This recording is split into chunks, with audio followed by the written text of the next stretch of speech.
Hi అండి, welcome back to our channel SP farms. Summer వచ్చేసిందంటే first ఎవరికైనా గుర్తొచ్చేది మామిడికాయలు అండ్ ఆవకాయ పచ్చడి కదండి.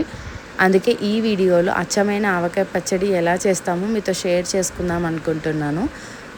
ఆవకాయ సీజన్ వచ్చిందంటే ప్రతి ఇయర్ ప్రతి ఇంట్లో ఆవకాయ పచ్చడి ఉండాల్సిందే కదండి. అది మనకి ఎప్పటి నుండో వస్తున్న ట్రెడిషన్ కూడా.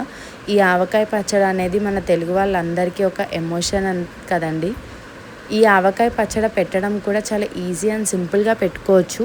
కాకపోతే దీనిలో కావాల్సిన ఇంగ్రీడియంట్స్ కొలతలన్నీ మనం కరెక్ట్గా తీసుకోవాలి. అప్పుడే పచ్చడి అనేది బాగా కుదురుతుంది. ఇక్కడ మేమైతే 25 మామిడికాయల వరకు తీసుకొని వాటిని నీట్గా తొడిమెలు తీసేసి వాటర్లో వాష్ చేసుకొని కొంచెం సేపు వాటర్లోనే వేసి ఉంచేసుకుంటున్నాం. తర్వాతకి ఒక క్లాత్ తీసుకొని తడి ఏం లేకుండా వాటిని నీట్గా తుడిచేసుకొని అప్పుడు ముక్కలుగా అయితే కట్ చేసుకోవాలి. మేము ఎప్పుడు పచ్చడి పెట్టుకున్నా కూడా మా హస్బెండే ముక్కలుగా కట్ చేస్తూ ఉంటారు.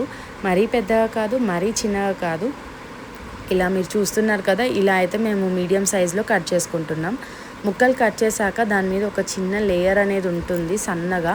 దాన్ని మనం తీసేసి నీట్గా తుడిచేసుకోవాలి. అప్పుడే మనకు పచ్చడి అనేది తొందరగా ఖరాబ్ అవ్వకుండా నిల్వ ఉంటుంది.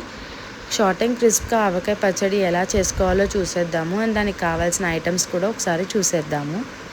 ఉప్పు, కారం, జీలకర్ర, ఆవాలు, మెంతులు, ఆయిల్, ఎల్లిపాయలను చూస్తే మా అమ్మ అయితే అక్కడ నుండి కదలదు అస్సలు. ఏదో ఆడుకునే వస్తువులాగా అక్కడే కూర్చుంటుంది.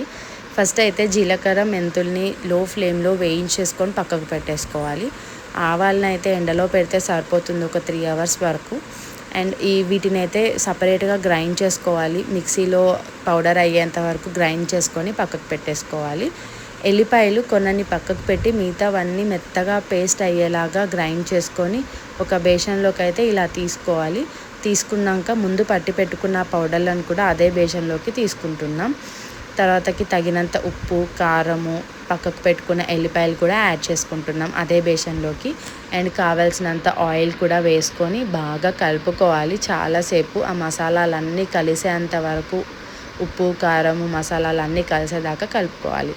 కొంతమందికి పచ్చళ్ళలో ఊరిన ఎల్లిపాయల టేస్ట్ అనేది ఫ్లేవర్ బాగా నచ్చుతుంది. మేము అందుకే ఎల్లిపాయలు ఇంకొన్ని వేస్తున్నాము.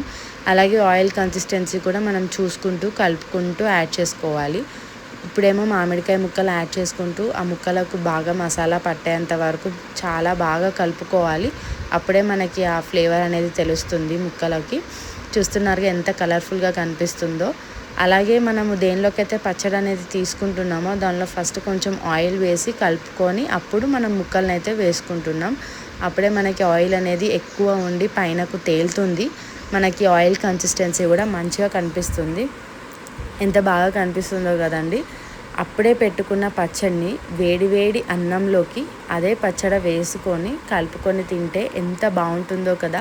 అసలు ఏ టేస్ట్ దీన్ని బీట్ చేయలేదండి. మీరు కూడా ఒకసారి ట్రై చేసి చూడండి. ఎలా ఉందో కామెంట్స్లో చెప్పండి.